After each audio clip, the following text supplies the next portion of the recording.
Sir வணக்கம். வணக்கம் Karupsamy. Sir ரொம்ப சந்தோஷம். சாரிடம் வந்து இன்னைக்கு எனக்கு ரொம்ப சந்தோஷம்.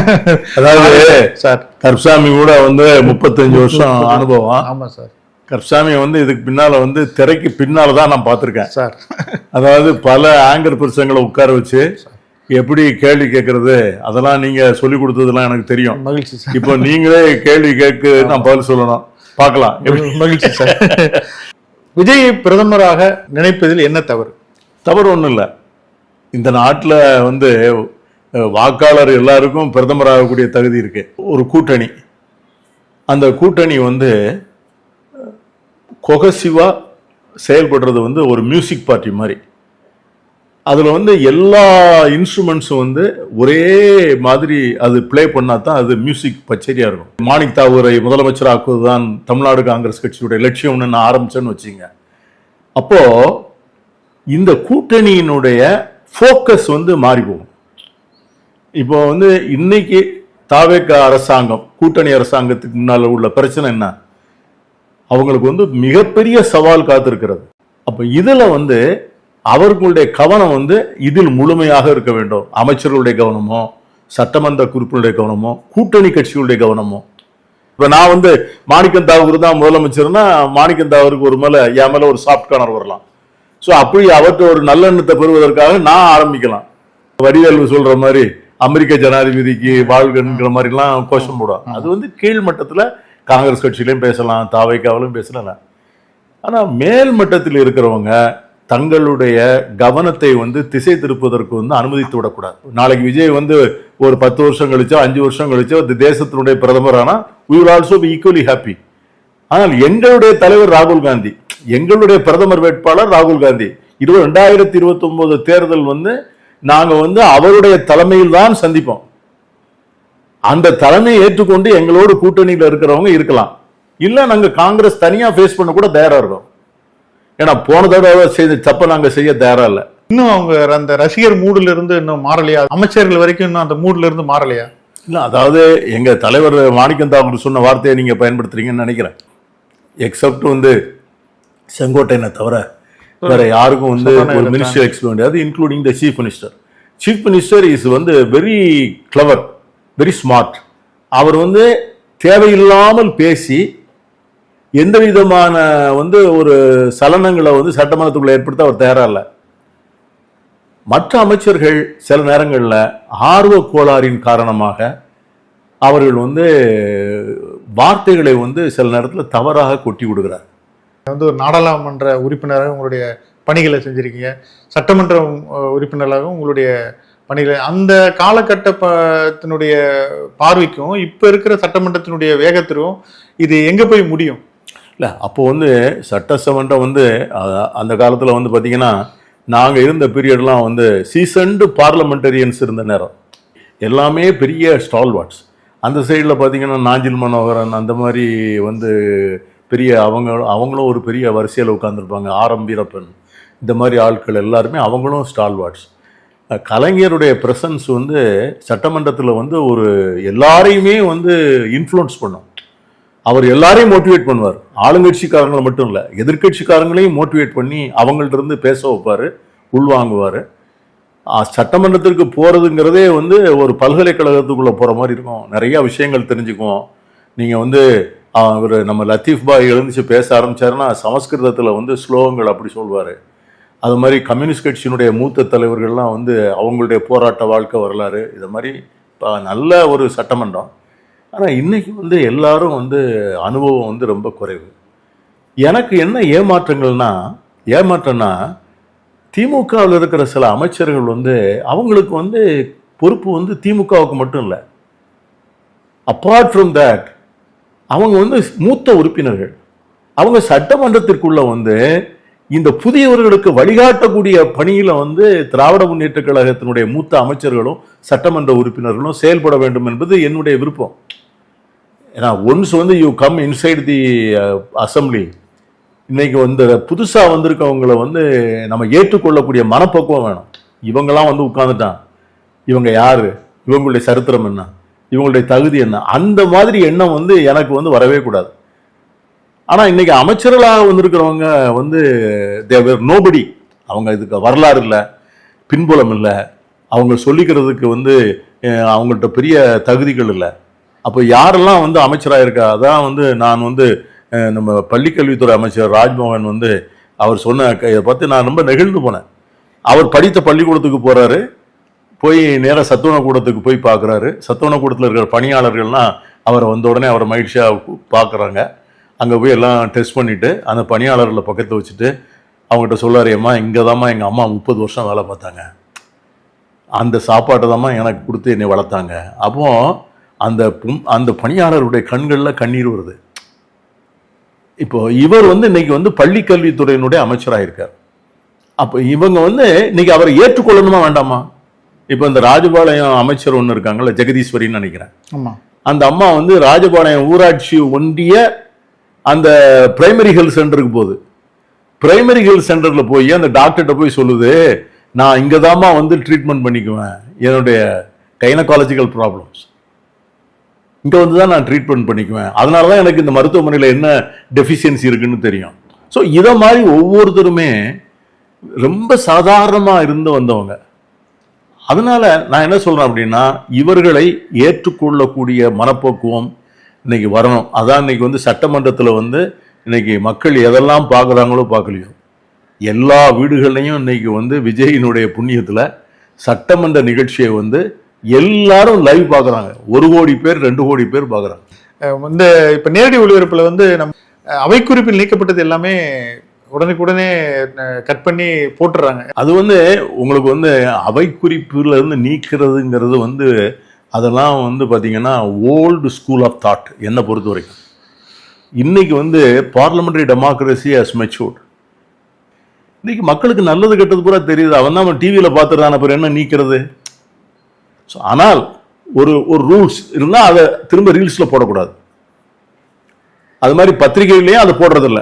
யார் கையெல்லாம் தொலைபேசி இருக்கோ அவங்கெல்லாம் வந்து எடிட்டர், அவங்கெல்லாம் வந்து மீடியா பர்சன்.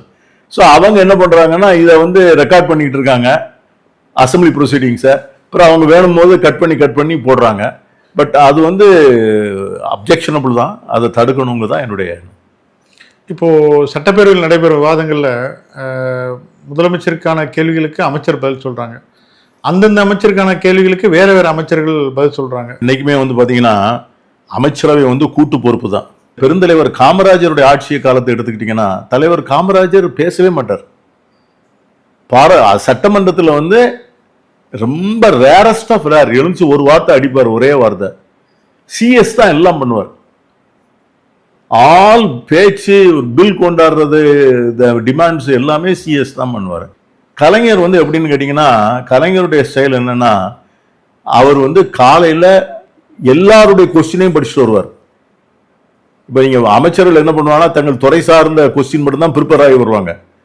ஆனால் கலைஞர் என்ன பண்ணுவார்னா, எத்தனை கொஸ்டின் வருதோ அத்தனை கொஸ்டினையும் படிச்சுட்டு அதுக்குள்ளே தயாரிப்பு வருவார். ஏதாவது ஒரு மந்திரி வந்து கொஞ்சம் விவரம் இல்லாமல் பதில் சொல்லிட்டாங்கன்னா உட்கார்ப்பா அப்படின்னு சொல்லிட்டு அவரே எழுந்து பதில் சொல்வார். இப்போ இங்கே வந்து நிறைய அமைச்சர்களுக்கு வந்து இன்னும் வந்து அவங்க அந்த இன்னும் ஃபுல்லி எக்யூப் ஆகலை. அவங்க வந்து சட்டமன்றத்தை ஃபேஸ் பண்ணி பதில் சொல்லக்கூடிய அளவுக்கு எக்யூப் ஆகலை. ஆகவே 2-3 அமைச்சர்கள் சொல்கிறாங்க. அதில் ஒன்றும் தவறு ஒன்றும் இல்லை. இப்போ நடக்கிற சட்டமன்றத்தில் 2 பக்கம் ரொம்ப கீழே இறங்கி பேசக்கூடிய சூழ்நிலைக்கு வந்துகிட்டு இருக்குது. இது எப்படி பார்க்குறது? அது தவிர்க்கப்பட வேண்டும், முழுமையாக தவிர்க்கப்பட வேண்டும். நான் வந்து இந்த பொறுப்பு வந்து அரசாங்கத்தில் இருக்கிற கட்சிக்கு ரொம்ப அதிகமாக இருக்கு.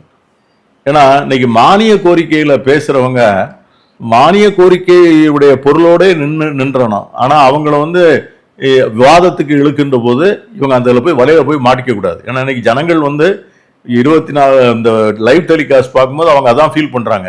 ஏன் தேவையில்லாத விஷயங்களை பேசி இவ்வளவு நேரத்தை வேஸ்ட் பண்றாங்க? அதனால அது அவசியம் இல்லையா? இதுதான் பொதுமக்களுடைய சிந்தனையாக இருக்கு. ஏன்னா ஒரு மணி நேரம் வந்து சட்டமன்றம் நடக்கிறதுக்கு வந்து பல லட்சம் ரூபாய்கள் தேவைப்படுது. அந்த மாதிரி பொதுமக்களுடைய பணத்தை வந்து நம்ம வேஸ்ட் பண்ணக்கூடாது. அது வந்து நான் அதை ஒத்துக்கலை. பரந்தூர் விமான நிலையத்தினுடைய திட்டத்தை வந்து தமிழக அரசு கைவிட்டிருக்கு. இது ஆந்திராவுக்கு சாதகம் அப்படின்னு ஒரு சாராரும், இனி இது போன்ற விமான நிலையத்தை அமைக்கிறது ரொம்ப காலதாமதம் ஏற்படும், நம்ம ஒரு பொருளாதாரத்தில் பின்தங்குறோம் அப்படிங்கிற குற்றச்சாட்டு இருக்கு.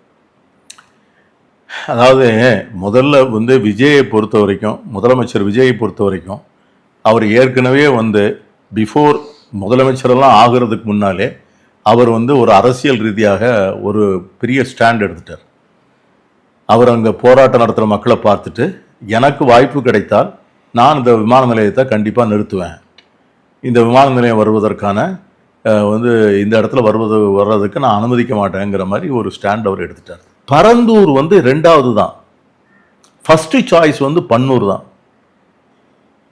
பன்னூர் வந்து சென்னையிலிருந்து 27 கிலோமீட்டர் தான் உங்களுக்கு. பரந்தூர் வந்து 65 கிலோமீட்டர். பன்னூர்ல வந்து டிஸ்பிளேஸ் ஆகிற வீடுகள் வந்து 100 வீடுகள் 150 வீடுகள் தான். அங்க 1000க்கு அதிகமான வீடுகள் வந்து அங்க காலியாகுது. ஏன் வந்து பரந்தூரை எடுத்தாங்க? ஒரு பெரிய கொஸ்டின். இதை கொஞ்சம் நீங்க ஆராய்ச்சி பண்ணி பார்த்தா சில தகவல்கள் நமக்கு என்ன வருது அப்படின்னு கேட்டீங்கன்னா, பல ஆதிக்க சக்திகள் அங்கே பெரும் அளவில் வந்து நிலங்கள்ல முதலீடு பண்ணியிருக்காங்க. பெரிய பிளாட் போடுறதுக்காக வேண்டி எல்லாமே வந்து அதில் வந்து அதிகாரத்தில் உள்ளவங்க நிறைய முதலீடு பண்ணியிருக்காங்க அப்படின்னு ஒரு தகவல் வருது. இப்போது நமக்கு வந்து நான் என்ன சொல்கிறேன்னு கேட்டிங்கன்னா, ஹைதராபாத்தை பாருங்கள், பெங்களூரை பாருங்கள் அப்படிலாம் சொல்கிறாங்க. ஹைதராபாத் அண்ட் பெங்களூர் வந்து அங்கே வந்து ஒரே சிங்கிள் ஏர்போர்ட், அவங்களுக்கு வேற பெரிய ஏர்போர்ட்லாம் கிடையாது. ஆனால் நம்ம பொறுத்த வரைக்கும் நம்ம கோயம்புத்தூரில் ஒரு பெரிய இன்டர்நேஷ்னல் ஏர்போர்ட் வச்சுருக்கிறோம், திருச்சியில் ஒரு இன்டர்நேஷ்னல் ஏர்போர்ட் வச்சுருக்கிறோம், மதுரையில் ஒரு இன்டர்நேஷ்னல் ஏர்போர்ட் வச்சுருக்கிறோம், இப்போ தூத்துக்குடி வந்து இன்டர்நேஷ்னல் ஏர்போர்ட் ஆகக்கூடிய தகுதி இருக்குது. ஸோ இந்த ஏர்போர்ட்டுகளை நம்ம ஸ்ட்ரென்தன் பண்ணி இதுகள் வந்து ஒரு ஏர்போர்ட்டை வந்து டோட்டலாக கார்கோக்கே டெடிகேட் பண்ணலாம்.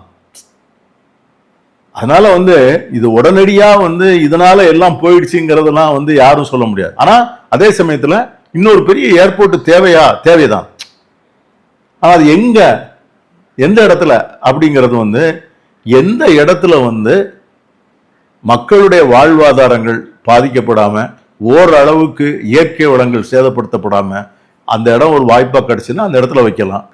பட் இன்னொரு ஏர்போர்ட் தேவை. விரைவில் அதுக்கான ஏற்பாடுகளை இந்த அரசு செய்ய வேண்டும் என்று நாங்கள் காங்கிரஸ் கட்சியின் சார்பாக கேட்டுக்கிறோம். ஒரு திட்டத்தை ரத்து பண்ணியாச்சுன்னா அதையும் நம்ம அடுத்து என்ன பண்ண போறோங்கிறதையும் அறிவிப்பு நம்ம மக்கள் எதிர்பார்க்குறாங்க. ஏன்னா அடுத்து ஒரு திட்டம் தொடங்கி அதனுடைய செயல்பாடுகளுக்கு பல ஆண்டுகள் ஆகும். இதுக்கே ஒரு 4 வருஷம் ஆயிடுச்சு. இன்னொரு திட்டத்தை நம்ம ஆரம்பிச்சு அதுக்கான நில எடுப்பு சரி பண்ணி இப்போ இன்னொன்று விமான நிலையங்கள்லாம் 5000 ஏக்கர் வரைக்கும் தேவைப்படுதுங்கிறாங்க. சென்னையை சுற்றியான இடங்களுக்கு எந்த இடங்கள்லையுமே நீங்கள் சொல்லக்கூடிய சுற்றுச்சூழலுக்கான பாதிப்புகள் அதிகமாக இருக்குது. எடுக்க முடிய இடமும் இல்லை, தாண்டி தான் போகணும். அப்போ வந்து நம்ம பொருளாதாரம் காலதாமதம் ஆக நம்ம வந்து பொருளாதாரத்தை பாதிப்பை நோக்கி போகிறோமா? அவருக்கு வந்து ஒன்று இப்போ என்னன்னு கேட்டிங்கன்னா, இந்த இடம் வந்து ஒரு 2-3 இடம் அவங்க வந்து ஃபிக்ஸ் பண்ணியிருக்காங்கன்னு தான் நான் நினைக்கிறேன். இடத்த வெளியே சொன்னால் உடனே லேண்ட் ஷார்க்ஸ் ஓடி போய் பக்கத்தில் இடத்த வாங்குறாங்க. அதுக்காக வேண்டி அதை கொஞ்சம் வந்து அவர் கான்ஃபிடென்ஷியலாக வச்சுருக்கிறாரு. 2வது வந்து நான் என்ன சொல்கிறேன்னா, இது வந்து need not be very close to Chennai. இதுக்கு நான் டெடிகேட்டடாக கார்கோவுக்கு டெடிகேட்டடாகவே ஒரு ஏர்போர்ட்டை உண்டாக்கிடலாம். அந்த ஏர்போர்ட் வந்து கொஞ்சம் ஃபார் ஆஃபாக இருந்தால் கூட பரவாயில்ல, ட்ரக்ஸ் போயிட்டு வர்றதுக்கு, குட்ஸ் எடுத்துகிட்டு போகிறதுக்கு. ஸோ கார்கோ மூவ்மெண்ட்டே வேற ஒரு ஏர்போர்ட்டுக்கு போயிடுச்சுன்னு வச்சுங்க. அப்போ இந்த ஏர்போர்ட் வந்து மேபி சஃபீஸ், நமக்கு ஒருவேளை போதுமான இருக்கலாம். அதனால அதே மாதிரி அறிக்கைகள்லாம் நிறைய இருக்கு. நீங்க வெப்சைட்ல போய் பார்த்தீங்கன்னா, ஏன் வந்து இந்த இப்ப இருக்கிற ஏர்போர்ட்டே இன்னும் 2040 வரைக்கும் போதுமானது, 2040 வரைக்கும் இந்த ஏர்போர்ட்டே நம்ம வந்து இதை மேனேஜ் பண்ண முடியும் அப்படிங்கிற மாதிரிலாம் வந்து உங்களுக்கு வந்து ஆய்வறிக்கைகள் இருக்கிறது. டிவிகே கட்சி வந்து ஒரு பாஜகனுடைய ஆதரவுடன் செயல்படுது அப்படிங்கிற ஒரு ஆங்கிள் எடுத்துக்கலாம். பல டிபார்ட்மெண்ட்ஸ்ல வந்து ஒன்றிய அரசினுடைய சப்போர்ட் இல்லாம டிபார்ட்மெண்ட்டே நடக்க முடியாது. தேவையில்லாமல் வந்து அவங்கள போய் நம்ம ரஃப் பண்ணுவான்னு நினைக்கலாம்.